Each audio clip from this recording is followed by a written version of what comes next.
Greetings, ladies and gentlemen, and welcome to this latest narration of the web series The Survivor Becomes a Dungeon. If you are new to the series, there is a playlist listed down below in the description, and as always, I hope that you enjoy. Puma Point of View.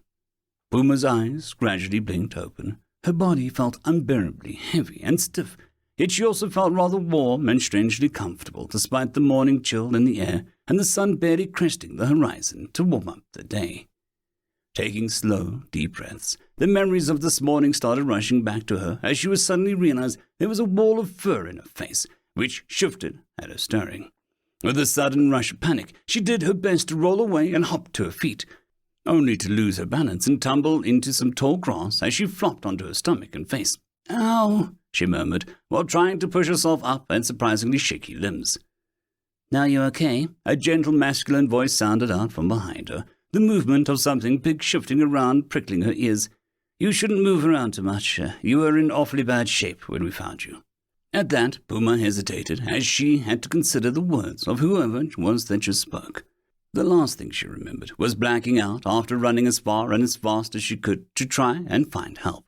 She was aiming to go to Sunspot Keep, but her injuries kept her from getting even close to her goal. Well, who was she kidding? She wouldn't have made it anywhere in time to be of any real help.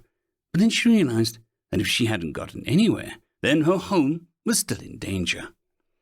Finally, mustering the wherewithal to collect herself, she pushed herself to her feet and almost immediately stumbled again when she caught herself on something rather large and fluffy. Blinking a few more times as she whirled her eyes to focus, she quickly realized that she was leaning up against some kind of massive wolf. For a brief moment, she started to panic, before quickly remembering that its handler was close by, since she had been talking to someone only a moment ago. "Thanks, and yeah, I'm okay. But I can't waste any more time here. My home is in danger, and we need reinforcements as soon as possible," she explained, as she looked up from the earthy brown and grey dappled coat of the wolf, looking for the man who had apparently been tending to her wounds. However, when she saw nobody else, she only grew more confused. That is, until she heard the voice again and could feel the gentle rumble of speech coming from the wolf itself. "You don't need to worry about that. My boss, Vito is currently handling it for you already," the wolf explained in a still gentle voice, as he looked back at her while offering a smile, the audible swish of his tail reaching her ears as well. She wasn't sure what to say in response, not expecting to be holding a conversation with the wolf of all things. The wolf tilted its head curiously at her, now looking rather concerned at her, with his brows furrowed. "Are you sure you're all right? If you're hungry, I smell some fruits nearby, which should be safe for you to eat, or perhaps I could fetch some prey," he offered rather politely, while still letting her use him to keep her balance. "I am rather hungry," she admitted, gently pushing off the wolf as she looked around, noticing a large patch of what she smelled was her own dried blood in the grass nearby. A few feet away, she also noticed the telltale signs of acid burns in the grass and dirt, though she noticed some odd pieces of wood, but couldn't make out the details. With that in mind, she reached for her hip and realized that she was missing her acid flask. Having taken a moment to assess her surroundings and gather her thoughts, she looked back to the wolf, who was still patiently watching her, while remaining close to her for some reason. "You said your boss was handling things. Is he another wolf? How can he help?" The wolf perked up a little at that, seemingly rather cheerful as his tail slowly swayed behind him, as he turned his body around and sat in the grass, now properly facing her since she appeared to be more stable on her feet now. It was only then that she noticed that the wolf had a rather impressive sword strapped to its side of its body. "Well, my boss is a very capable person," he said, apparently needing a moment to describe him. "He commands very powerful magic and is a great warrior." It was just then that Puma noticed the green ring around the wolf's ear, and knowing what she knew about magic from hanging around Larkus and his family mage, she could guess this wolf was likely a familiar of some kind, though she had personally never heard of a talking familiar before. I see. Well, I'm not sure what just one man can do against an army, but at least it's something." She then looked over to the wolf again and flicked her ear thoughtfully. "How fast are you, if I may burden you? I need help getting to Sunspot Keep. We seriously need reinforcements, or else I won't have a home to go back to." The wolf's ears drooped at that, as he simply shook his head.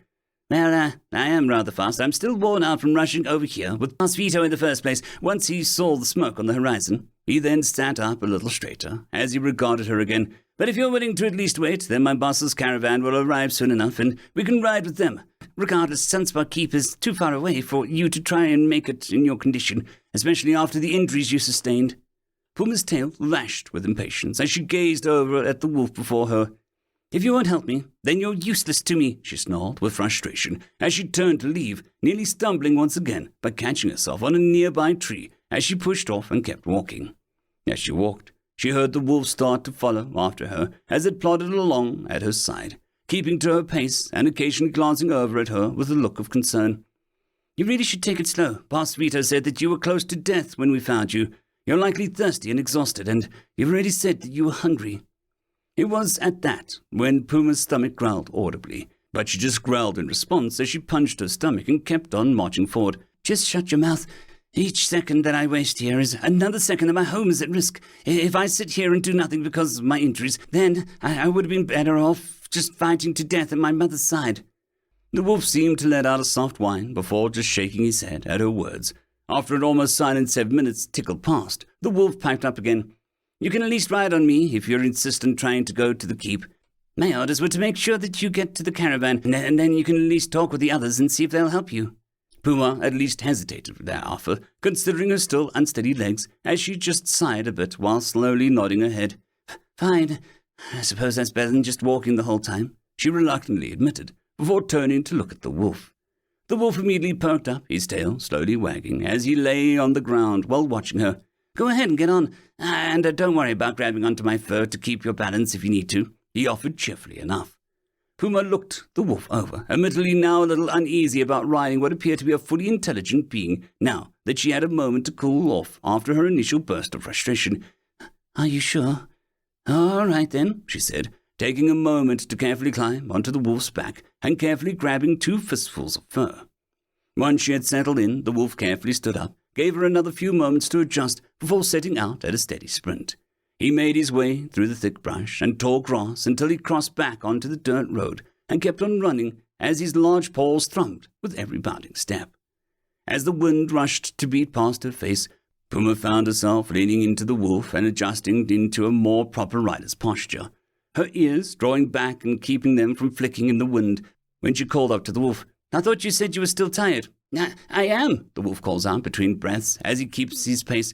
"I can go much faster than this when I try," he mused almost proudly, casting a glance back at her before looking back ahead of them. Puma couldn't help but feel more annoyed by the wolf than anything. If it was this fast, even while tired, then why all the fuss about not wanting to run? Then again, it's not like this is her wolf to begin with. This one's someone's familiar, and they're already doing her a service by merely humoring her with a ride in the end.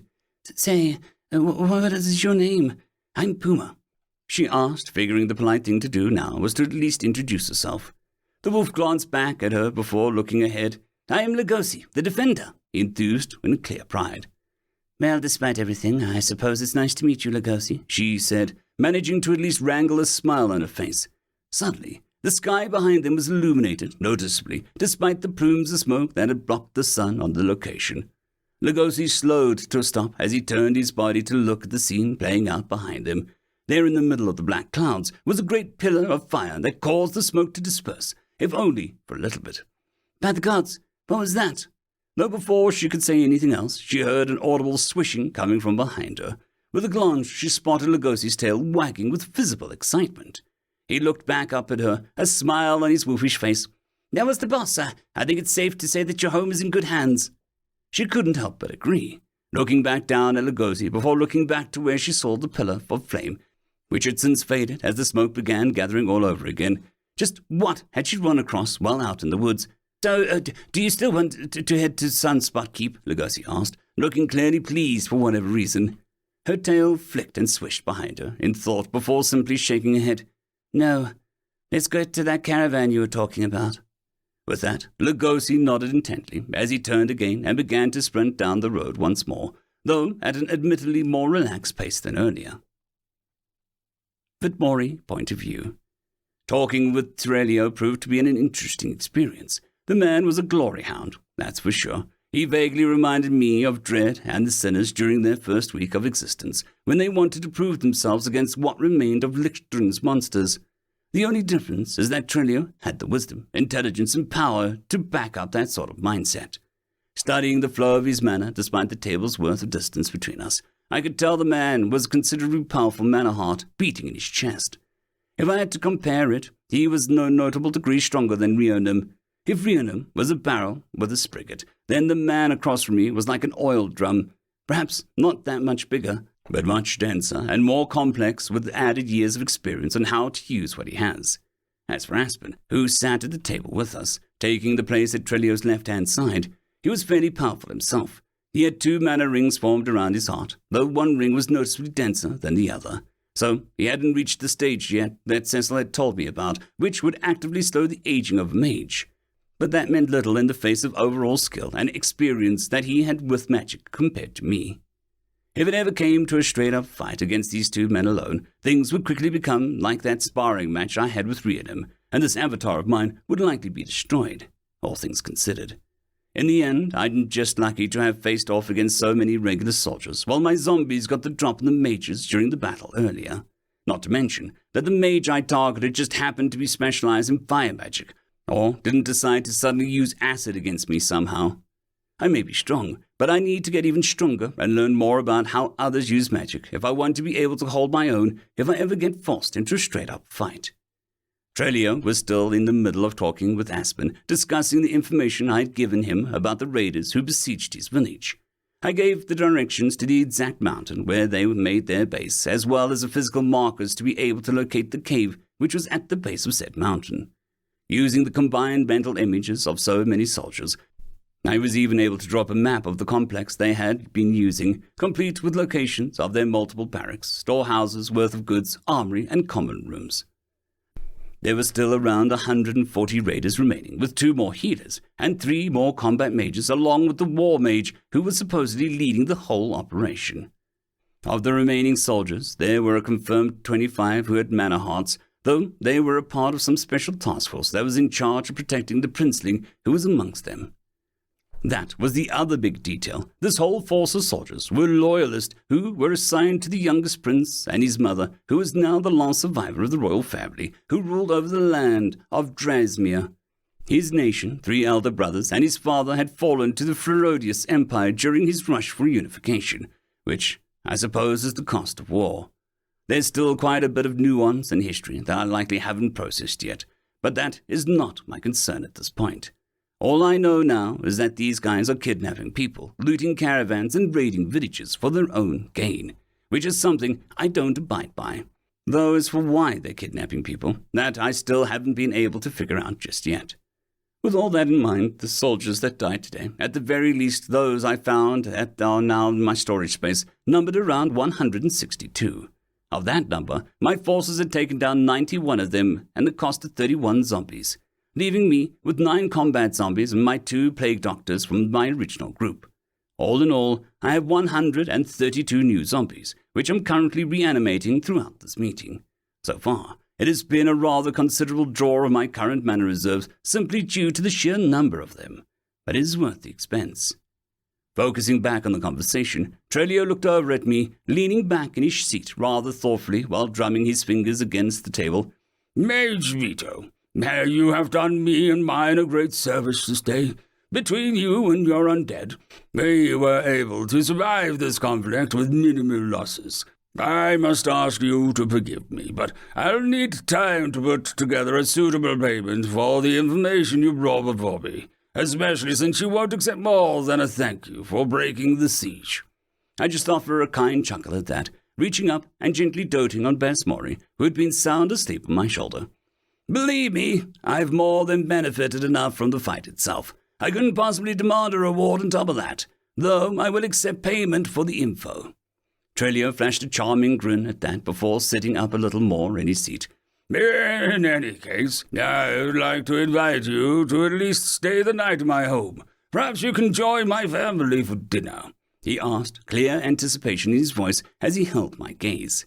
I get the feeling that he really wants to talk to me and may consider it a personal offense if I turned him down at this point.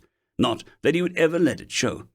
"Well, I don't see why not," I offer at first before smiling a little more, "though I do ask that you allow my caravan to join us. only if it's not too much of a problem.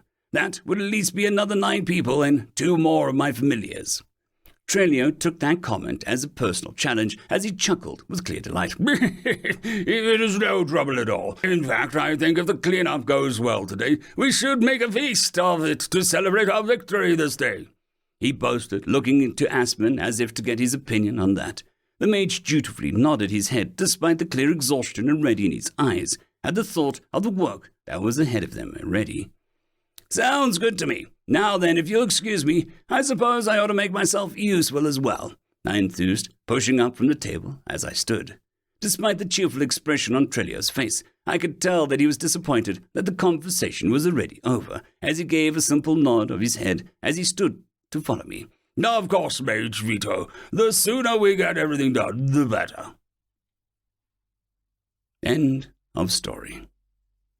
I would just quickly like to thank the T5 peeps, Dragon Soup, Cold War Boomerwaffen, Sevaren Serberous, Red Panda 121, Leslie 517, Bushmaster 177, Casper Arnholtz, Cam Maxwell, Sans the Skeleton, Light Jock, Dragzoon W.R.E, and Lord Azrakal. Thank you very much.